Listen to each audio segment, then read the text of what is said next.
De acuerdo con el Índice Nacional de Corrupción y Buen Gobierno, elaborado por Transparencia Mexicana, el Distrito Federal tiene la peor calificación del país en cuanto a corrupción se trata. Según su último estudio publicado en el 2011 y realizado un año antes, dicho índice, que mide casos, proporciones y costos de la corrupción a través de las llamadas mordidas, que son pagadas por los ciudadanos para la recepción de prestación de servicios públicos y realización de trámites, el índice califica a través de una escala de 1 a 100, donde un mayor puntaje es igual a una mayor corrupción. De acuerdo a este índice, el DF obtuvo una calificación de 17.9 puntos, mientras que Baja California Sur, como el estado mejor calificado, obtuvo el puntaje de 10.3. Así, tenemos que los costos de la corrupción reportados para la ciudad por el pago de alrededor de 200 millones de mordidas y un promedio de 165 pesos por cada una, significó un total de 32 mil millones de pesos.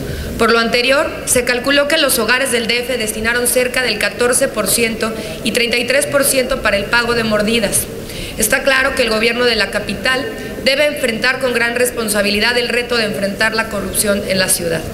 Estos datos, señor Contralor, representan este principal reto del que le hablamos, no solo para esta administración, sino especialmente para su trabajo. Es por ello que para lograr los resultados en el combate a la misma, los capitalinos exigen acciones contundentes y por ello la petición de acción nacional es clara. Ante políticos y funcionarios corruptos exigimos cero tolerancia.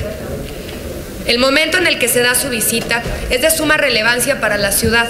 El escándalo de corrupción de la línea 12 no solo ha puesto todos los reflectores en su trabajo, sino ha vuelto a sembrar desconfianza y reclamos en los habitantes del Distrito Federal que están cansados de escandalosos casos de corrupción y ni un solo resultado que cumpla con lo correcto, ni un solo funcionario de alto nivel, ni un solo peso pesado ni un solo peso, pagado a las arcas públicas y ninguna garantía de no repetición. El de la línea 12, no es el único caso de corrupción que hemos tenido que sobrevivir los que habitamos en el Distrito Federal.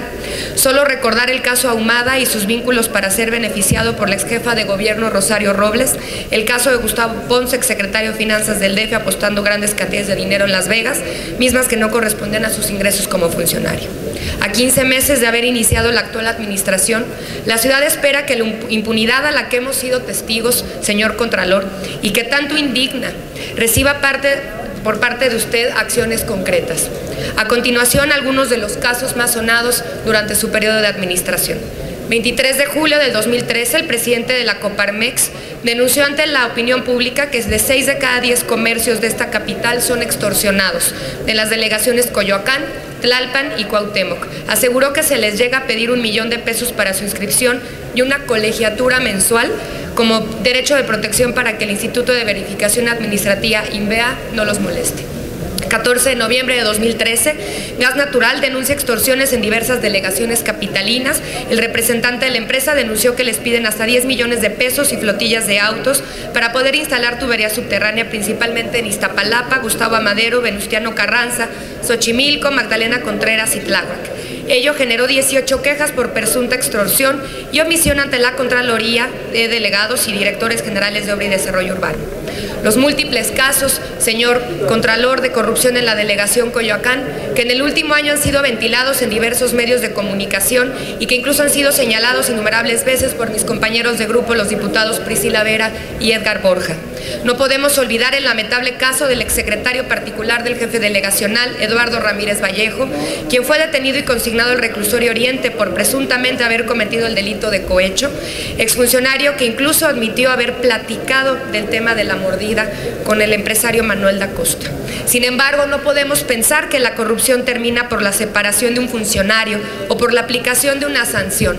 Sin duda, los actos de corrupción continúan cometiéndose y por lo tanto el trabajo de la Contraloría no puede darse por terminado. Es necesario que se investigue a profundidad y entonces sí comenzar a erradicar la corrupción. Por último, y este tema lo trataré desde la réplica, la razón por la que lo hemos visto aquí ya en últimas ocasiones, el tema más sonado de la línea 12, pues el daño ocasionado a la ciudad es más que evidente. Hoy tenemos una línea que poco más de un año de haber sido inaugurada no funciona. Sin duda la responsabilidad administrativa existe y aquí quisiéramos saber en su tarea de averiguarlo, que existen responsables, etcétera. Esto lo abordaré más adelante. Por eso, y con esto concluyo la pregunta, quisiéramos saber, señor Contralor, en los 15 meses de su gestión, ¿cuántos procedimientos por responsabilidad ha iniciado de oficio en contra de funcionarios del gobierno del Distrito Federal y cuántos de estos han sido en contra de los titulares de las dependencias, órganos y organismos de la Administración Pública Capitalina? Asimismo, ante la serie de denuncias y asuntos de corrupción ventilados ante la opinión pública, del número de funcionarios sancionados que se reportan en su informe y de quienes fueron inhabilitados, ¿cuántos de estos son o eran mandos superiores? Para dar los resultados que los ciudadanos esperamos, queremos ver que se sanciona al funcionario responsable sin importar su rango o papel desempeñado, no a los cuartos o quintos de a bordo. Queremos peces gordos, señor Contralor, no charales, como es el caso ya del tazonado Coyoacán. Reflexionando sobre las mismas, nos parece que lo mejor o más bien lo peor que le puede pasar a esta ciudad, dada la coyuntura y la crisis de corrupción en la que se encuentra derivado en la línea 2 y los casos señalados, es que no se haga como que si se hiciera, hacer como que se hace. Es por eso que insisto y vuelvo a repetir lo que en un inicio dije, esperamos peces gordos, no charales, precisamente en el trabajo que a usted le corresponderá hacer en los siguientes meses en este y otros temas. Precisamente hablando de la línea 12, insisto, la razón, y lo hemos visto ya muy seguido por aquí por razones de este tema, el daño es evidente. Hoy tenemos una línea que a poco más de un año de haber sido inaugurada no funciona, la responsabilidad administrativa existe, y ha sido Acción Nacional quien desde un inicio denunció no solo las irregularidades en la asignación de la obra, los sobrecostos de la misma, la falta de coordinación administrativa, el incumplimiento de las empresas privadas, las más de 13,000 fallas de la obra una vez inaugurada, la corrupción enraizada. Y nadie hizo nada. Es evidente que la ineptitud de su antecesor trajo esta ciudad a este punto de no retorno. Acción Nacional, señor Contralor, espera de usted una actuación diametralmente opuesta a lo que vimos en la anterior administración y que de inmediato los ciudadanos puedan tener resultados y justicia. De usted esperamos nombres y responsabilidades respecto a este lamentable caso de la línea 12 del metro.